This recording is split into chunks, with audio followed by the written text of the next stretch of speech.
Without Conscience by Robert D. Hare, Hare, PhD. That's the book that I just finished literally seconds ago. It's a doctor, hence the PhD, and the book is about psychopathy or psychopaths.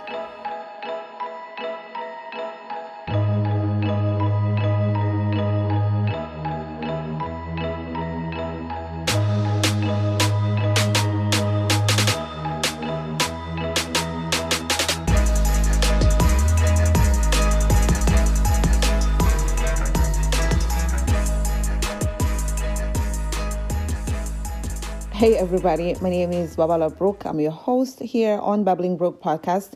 Welcome back. It's Monday, January 13th, and I have to pay my car insurance before the end of today. It's noon right now, and I don't think that I'm going to be long. Even though the book wasn't short, because I feel like I was at it for a while. I may have even stopped in between and did the previous book that we talked about here, by Josh Wolf, the comedian, and then went back to this book. The thing about this book, for me personally, was it reminded me so much of my own instances of dealing with sociopaths, psychopaths, etc. It wasn't a fun experience. It just kept bringing things back up. I don't know if it's me and my personality or it's the kind of thing that this book will do for you too, if you will check it out, or if you have checked it out, let me know.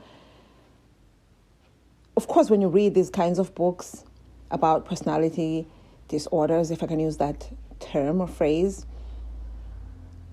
your mind will search for similarities in your own sphere and ding, ding, ding. Okay, it'll remind you of so-and-so, etc., etc.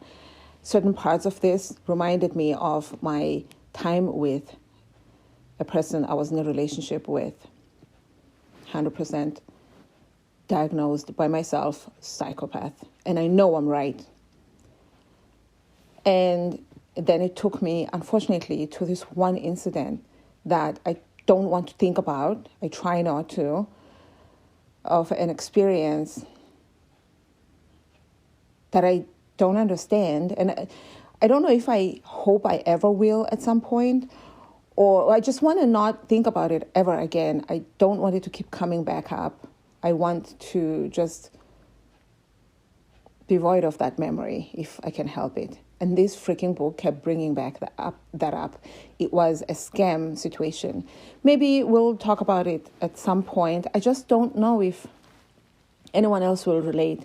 But at the same time, I know that it couldn't have just been me who went through. In fact, there are a couple of other people that I know of who went through something similar. One other person went through basically something 100% like me. So, but there's so much, I don't want to use the word shame, attached to being scammed when you're so proud of how smart you are, you're streetwise, you're book smart, you're this, you're that. And then, boom, it happens to you. And the other people that I mentioned who I know of who went through something similar are both very sharp, very smart, both books and street. One of them has a master in something or other, very well traveled, etc., etc. Yeah, that was me. No, I'm kidding. It's somebody. It's not me. Oh, gosh. So this doctor just goes on different scenarios and case studies. But some of the not studies, but I don't know if he's studying these books, but he'll quote from like a book that's fiction. And he'll be like, in that book, they talk about this and that and that other. And they write about this and whatnot. And I'm thinking to myself, are we really, that's a study of a fiction? We're basing this on a novel? I mean, I guess the person who wrote the book must have done extensive research, right? And he will even quote like a TV show or a made-for-TV movie, etc. For me, that just like weakened the strength of his doctorhood. I'm like, give me something else. Give me something more. There is another book by him that I have saved, Snakes in Suits, I believe. I was like, when I saw that it's saved under his name, I was like, I don't know. I feel like in my head, I thought that book was recommended by somebody else. Sometimes I tend to read more than one book at once and just like, move from one to another and go back and whatever. So I don't know if that's why I got confused there. But it must have been him at the start of his book. He promoted, I guess, his other work. I don't know. I don't know if I'll listen to that one. But hopefully they talk about, snakes in suits. Because in as much as I'm interested in this kind of stuff, I don't want to be triggered, dude. I'm good. There's enough things on the surface that I'm dealing with on a regular basis already. What's that game where things are popping up and you're trying to push them back down? They keep popping out and you keep pushing them back down. I'm already doing that. So I don't need somebody just pushing more stuff up. I've never played that game, but I've seen it on TV. So this book is basically about that. It's about psychopathy. This doctor starts off by being a new doctor, newly minted, in a prison. It's the kind of shitty job that, they'll give to somebody who is desperate for experience. So he took the job and they didn't let him wear his own clothes. He had to wear some form of uniform that would have been made by prisoners. And right away, his experience with them, the prisoners were screwing with him. They would make like the shoes not be the same size. I don't know if they made the shoes as well. It's something to that effect. And he'd be like, this is crazy, because I think it was the shoes, because they were pretty sure like they measured these things 100% right. So I don't understand this. So they were like screwing with his mind. And henceforth, the psychopathy. Then we'll talk about the differences between psychopathy and sociopathy. I mean, I hear people saying it's not the same thing. But for me, it's neither here nor there. And then, for as long as we're talking, like, people will also say, like, somebody can be a narcissist and not be a psychopath, which I get that. But if you already know that the person is a psychopath and they happen to be a narcissist as well, I don't care, because they're already a psychopath. So it doesn't matter to me, those differences. I do know a few narcissists who are not like psychopaths. Like, I wouldn't categorize them to that. I have to add on here that I am not a doctor, not by any stretch, not even close. But I play one in my house, in my head. What else can I tell you about this book? Would I recommend this book? I don't know if he taught me anything I didn't know. One thing that he mentioned that I thought was when he said that psychopaths are not just run-of-the-mill people. It can be anybody in any field. There are psychologists who are psychopaths. I was like, I never thought of that. He said there are doctors, which that makes sense. There's an episode here in my bank of podcast episodes that I haven't released yet that's going to talk about doctors who basically are a bunch of psychopaths. Not all doctors, obviously, but the ones on this episode that I'm going to put up. It's a rough one, so, kid gloves. When you listen to it, just like be careful. And it's going to talk about the kinds of things that those doctors do to patients of all ages, including less than a year old, etc. So I guess that does make sense. And with, is it Dr. Death? There are doctors that, it's been publicized in the true crime sphere. Wow, that word again. But for some reason, I feel like I just feel like, this person, people are crazy. What a weirdo, what a psychopath. But I'm not really saying it, but I'm saying, you know what I mean? And psychologist. Could you imagine sitting across from a psychologist to help you deal with your life, with a psychopath in your life, and the psychologist is a psychopath?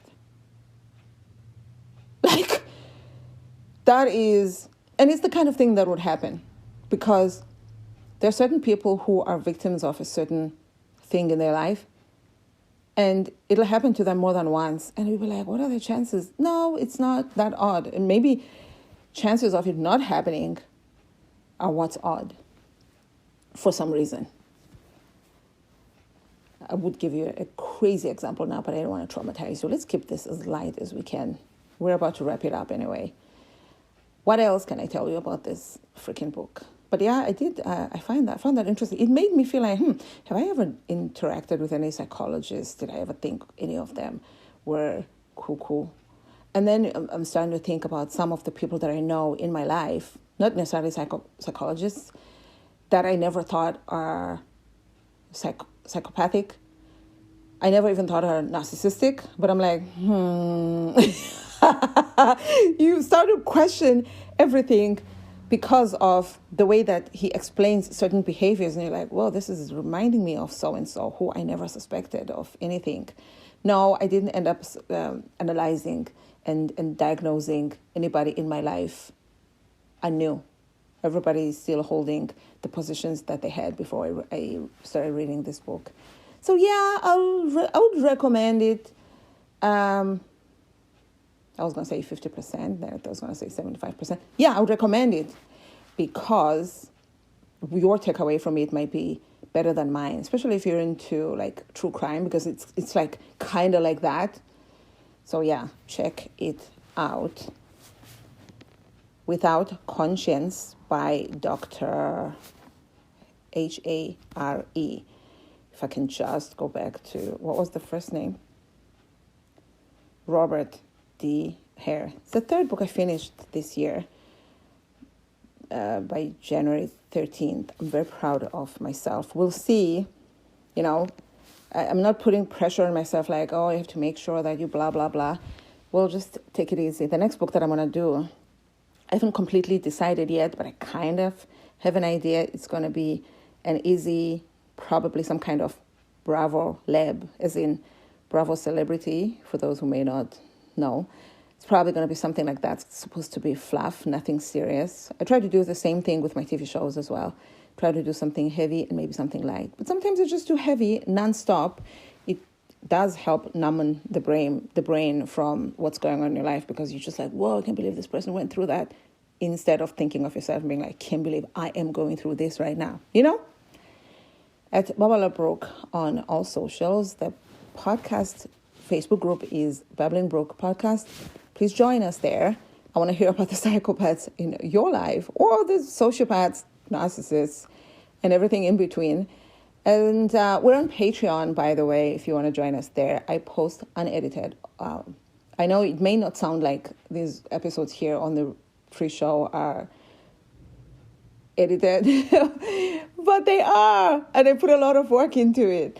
So if you want to hear more of me on just like how I really am, I'm not saying pay me for being myself, but it gives you more of context, and maybe we'll connect even better when you see me.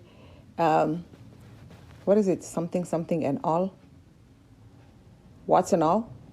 Wow, I didn't think what's was the word I was looking for. All right, whatever. So we're on Patreon, probably Babala Brook. I try to put all the links here, but it's a lot of links. Sometimes I'm like, oh, I edited this one, but not that one. So we'll try to put that in the show links as well. Oh, and if you want to buy this book, I'm going to link to the Amazon. And when you do buy it, it does help the show get a cut of what you would have paid towards Amazon. I'm not getting you to give me money. You're paying what you would have on Amazon, but Amazon will give me a cut for referring you. It's like a referral link type system. Or if you want to buy any other book, I guess you could go via that link. I don't know. Thank you very much. We're also Babbling Brook Podcast on Instagram, so follow us there too. But please comment here. If you're listening to this on Spotify, I do believe there's a spot to comment at the bottom, so you can comment per episode as you do so. or just, save it for wherever. And